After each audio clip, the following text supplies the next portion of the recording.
Hello again, Convergers. Today we have two of the high new, or new and high new. So this conversion number 247 and 144. I'm going to go out of order today because I think in the Gundam universe, the new must have come out before the second new, right? This first one says RX93 for the chassis code. And then this one says RX93-V2 or new 2. So I think it'd just be better to learn about these things.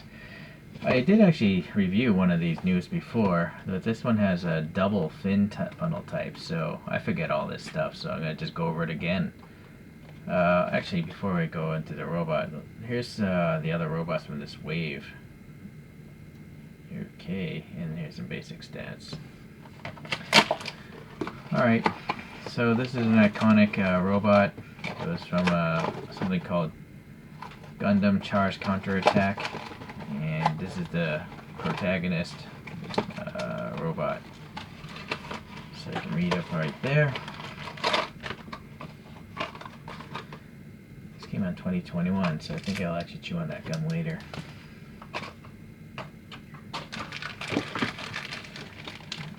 And then the fin funnels are here, you can read up on that. They're basically remote controlled weapons and shields at the same time.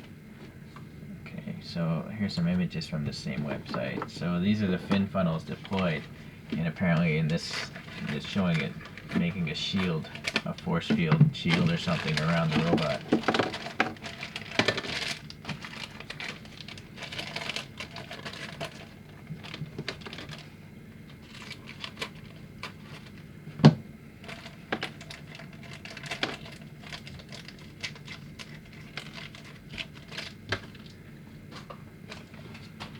So peg stand's good to have.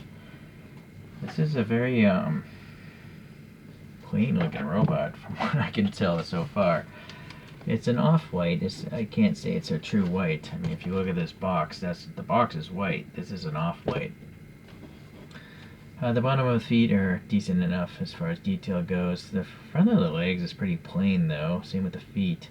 The back, well, yeah, you got some thrusters, but no recesses there, so really weak, actually.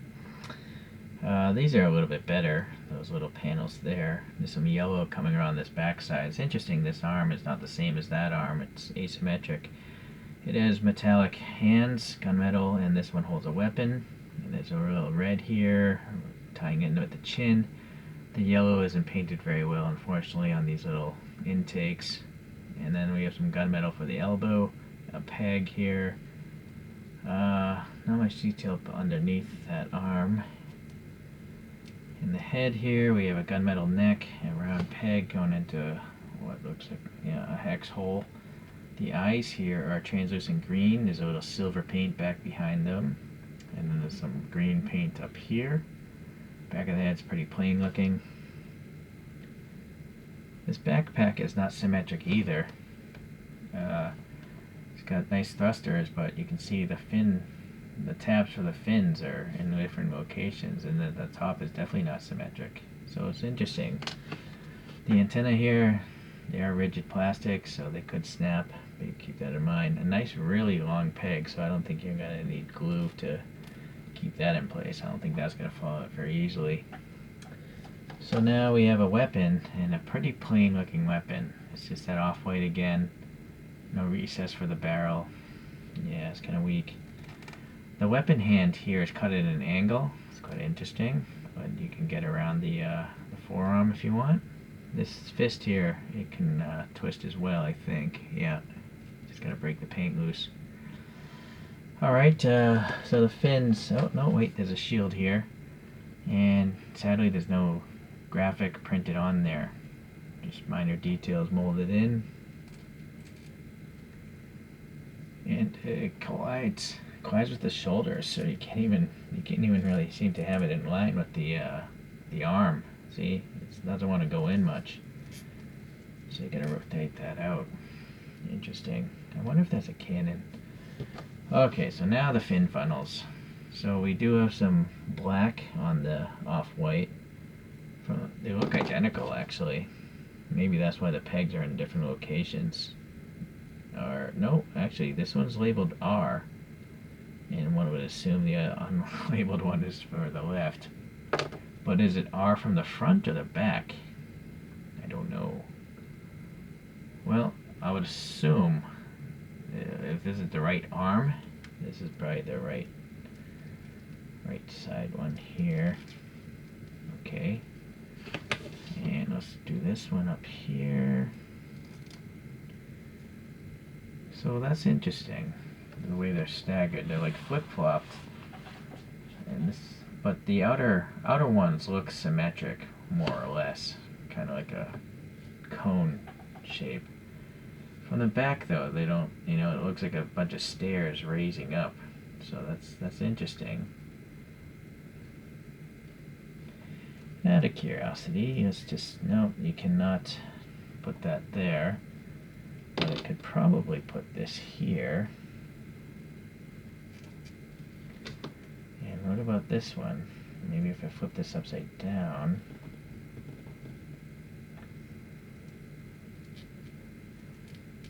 Okay, same thing, but they're just even taller. But you can see the R, so that kind of looks odd. It's a shame they actually put that R there.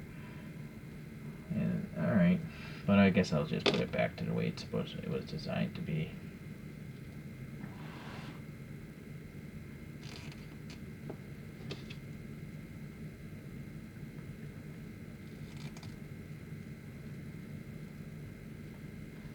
Alright, there's that one.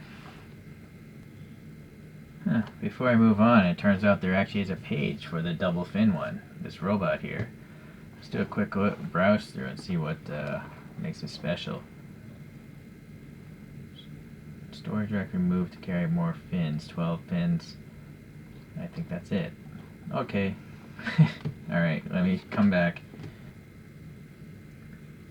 Okay, so this is the revived version, meaning they issued this 144 before. Even though this came on 2022, the original 144 was from an earlier wave, and so that's why it came chronologically before the first robot I reviewed. So this is from a collection called Pound Selection 03. Alright, the 10th anniversary collection number 3. And so what other robots are in there? We got these guys. And it seems like they revived the Zaku 2 as well. But all the other ones I think are new castings. Okay. Yep. And basic specs there. I thought Annabelle was a person. I haven't watched these cartoons. I think it's a ship now. So I will chew on that gum later on. The flavor's good. It just lasts for like 30 seconds. It's not very strong gum. I'm not even sure why they bother even selling the gum.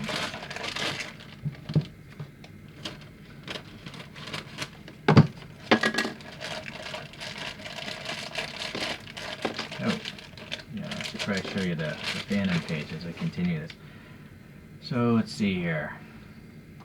Piloted by Amuro Ray from this thing called Beltor Chica's Children. I've never even heard of that. So there's some information. Capable of attack and defense with the fin funnels, right? We got it that last time. This is the full spec new type use Gundam type mobile suit. I don't know what that is, and I just read it. I still don't understand what that means. Okay. Alright, that's it for there. Some images from this webpage, but these fins actually seem to open up. So this stand here, you'll notice, I think, yeah, the peg is in a slightly different location, so you want to make sure you don't mix and match your peg stands too often. So this one is probably meant to be white. So looking at the original one, see? So I think this paint is supposed to be white. And then the bottom of feet, traction details, peg hole there. Front of the legs is pretty good. You got some thrusters or something, or vents there. The blue's carrying over on the side. Maybe these are thrusters here. Kind of a plain back skirt though. Back of the arms are asymmetric again. This one's got like a big white box. This one does not. Both hands, I think, yep, they can move. This one's just a fist. This one will hold a weapon.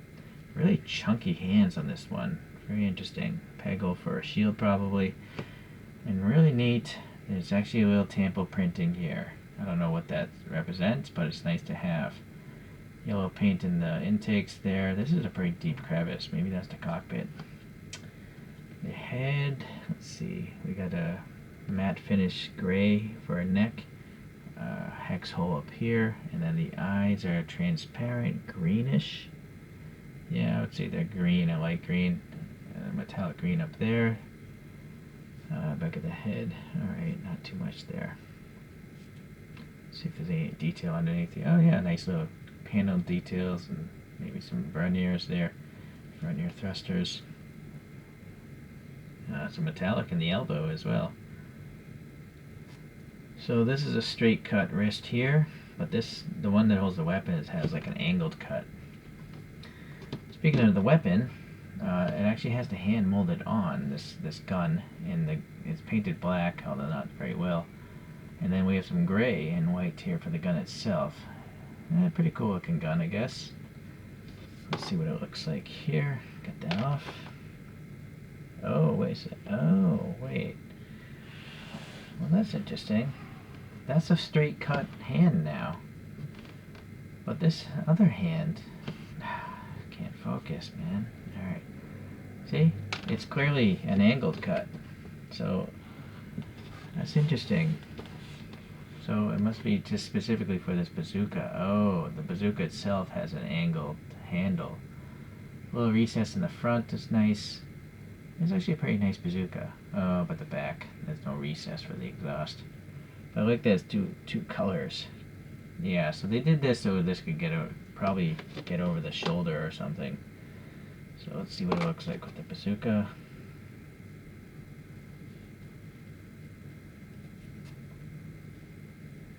Well, I don't know. It's not. I can't really say it's going over the shoulder. You can twist it like that. Not twist, but stretch it like that. I don't think that's a good idea. I think I'm going to go back to the rifle. As much as I like a bazooka, it covers up the whole head. Right? You can't see anything unless you pose it from this side. So I'm going to switch back to this. Very good.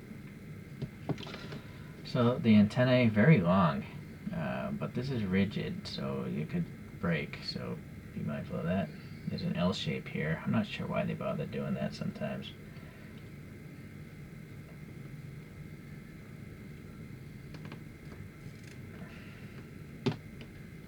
I guess that's in. The backpack here, we got some booster tanks, and we got some gunmetal painted thrusters. This is just an accident I discovered. I don't know if it's supposed to do that. It would be cool if it did. But no, I don't think it's supposed to rotate like that.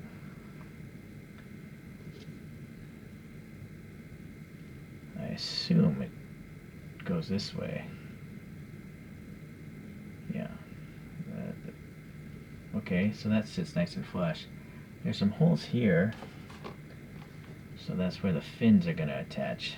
So the fins, 3 on each side. This is very soft, so that's nice. No fear of that breaking. And I'm going to guess this one goes in this side.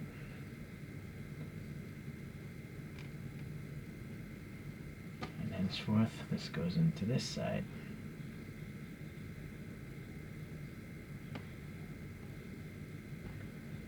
Alright. I think these might be thrusters. Not sure what this is supposed to be, this whole thing hanging off the back. Alright, so this shield here, oh nice, there's a printing on it.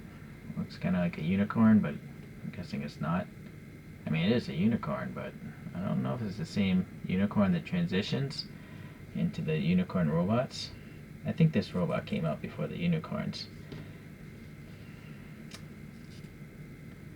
So the head, I don't know if it's going to rotate left and right. The collar, well, I guess it can. Yeah, alright, so that's nice. I feel like these pegs are not very long. They're not long enough. I have to put some poster putty or crazy glue in there.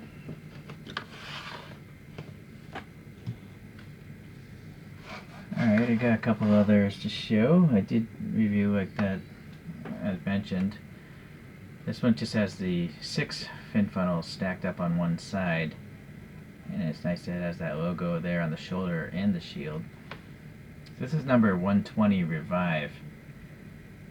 So I don't know which Revive collection it is, but originally this mold was number 120, so I guess it came out before originally the double stack one. Alright, and then the fandom mentioned that this thing fought Sazabi at the end of the cartoon. This is number 121. I think this might be a Revive model too.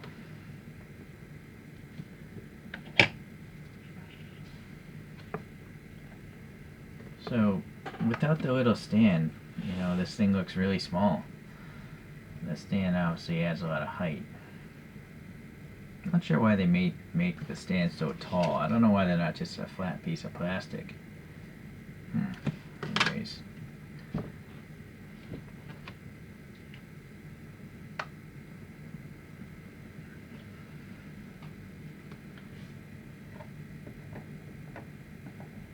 So it's nice that there's 3 completely different new Gundams, or V Gundams.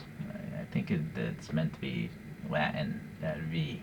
Correct me if I'm wrong though, because I don't know Latin. So thank you for watching today, and I'll see you in the next Converge video.